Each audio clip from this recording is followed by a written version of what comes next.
Bonjour Frédéric, Bonjour. vous avez un homme heureux devant vous. Ah oui, un grand. De me grand- voir, c'est gentil. déjà de vous voir et puis de rendre hommage et de parler une fois de plus de Gaston Ouais, Lagaffe. parce qu'il y a un hors-série Paris Match qui vient de sortir, intitulé 60 ans de gaffe. Gaston a 60 ans déjà, créé en 57 par le génial dessinateur belge André Franquin, qui avait aussi créé d'autres personnages. À une époque, c'était lui, par exemple, qui dessinait Spirou et Fantasio. Mais il n'avait pas créé Spirou et Fantasio, alors que si, pour Gaston Lagaffe, le voici à droite, un peu avant sa disparition en 97. Alors, il a un parc-mètre dans la main, parce que les orodateurs et les contraventions, c'était un gag récurrent chez lui. Franquin était un des plus grands maîtres de la bande dessinée. Vous aviez, alors, d'un côté, Hergé, avec un style très propre, très sage, et de l'autre, Franquin, c'était le contraire, avec beaucoup de mouvements. Il y a une très, très grande inventivité graphique, avec un dessin qui pouvait même parfois être complètement délirant lorsqu'il racontait les aventures de la rédaction du journal de Spirou, ce qui en soi était novateur, hein, une bande dessinée qui raconte la fabrication d'une bande dessinée. Et puis surtout, l'idée géniale, c'était la création non pas d'un héros, mais d'un anti-héros. À côté de Spirou, Astérix ou Tintin qui résolvent les problèmes, eh ben Gaston, au contraire, c'est le fauteur de troubles. C'est un personnage punk, vous voyez le style complètement explosif graphiquement. Alors c'est pour ça qu'il se fait toujours engueuler hein, dans les albums. Ça allait beaucoup plus loin d'ailleurs qu'on le pense. Gaston, c'est aussi une critique du capitalisme avec, vous voyez, Monsieur de Mesmaeker à gauche qui est toujours très énervé. Et donc Gaston fait toujours échouer la signature des contrats. Il représente l'affairisme, le capitalisme. Et puis il est aussi écolo, Gaston. Il y a des gags contre les chasseurs de baleines, par exemple.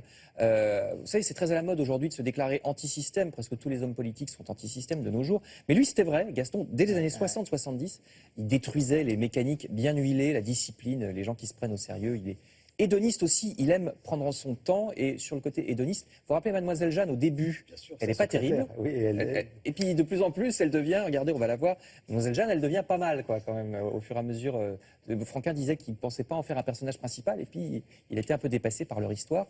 Donc, révision générale de l'univers de Gaston Lagaffe, c'est un hors-série de Paris Match. et invirable. Hein. Invirable. Il a jamais été viré. Oui, hein. alors il a été viré, en fait, mais il y a eu, c'était une opération commerciale. Les petits lecteurs ont écrit et donc on l'a repris. Alors pour prendre du bon temps comme Gaston, justement, voici le magazine du Petit Futé qui vous donne des idées d'escapade pour quelques jours. Alors c'est très basique, hein, le Petit Futé, ça vous donne juste un aperçu. Vous voyez par exemple ici la Pologne tout au long de la Vistule, qui est son principal fleuve. Budapest, la superbe capitale de la Hongrie. Petit rappel également de ce qu'il y a à faire sur la Côte d'Azur ou bien dans la région du Havre afin de préparer vos sorties du printemps et de l'été prochain.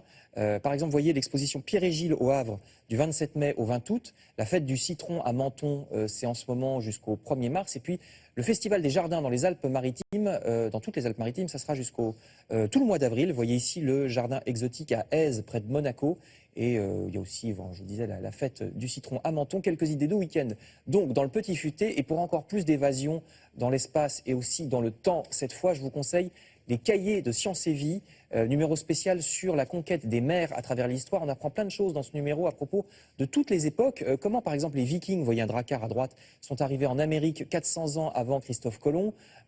Aussi, comment les Polynésiens ont réussi à conquérir le Pacifique, l'immense océan Pacifique, il y a plus de 2000 ans, sans boussole ni carte. Vous voyez, ils avaient des pirogues. Et puis à droite, ce qu'on voit, le quadrillage, c'était un repère pour les courants et les étoiles. Vous voyez, ils se repéraient comme ça. Vous apprenez plein de choses, et également, bien sûr, Christophe Colomb, les Arabes dans l'océan Indien, les jonques chinoises, etc., etc. C'est dans Science et Vie, spéciale conquête des mers. Merci beaucoup Frédéric. Bah, restez avec moi parce que si vous cherchez à retrouver votre souplesse, Ah, tout va, votre, ça va, très bien. mais on ne sait jamais.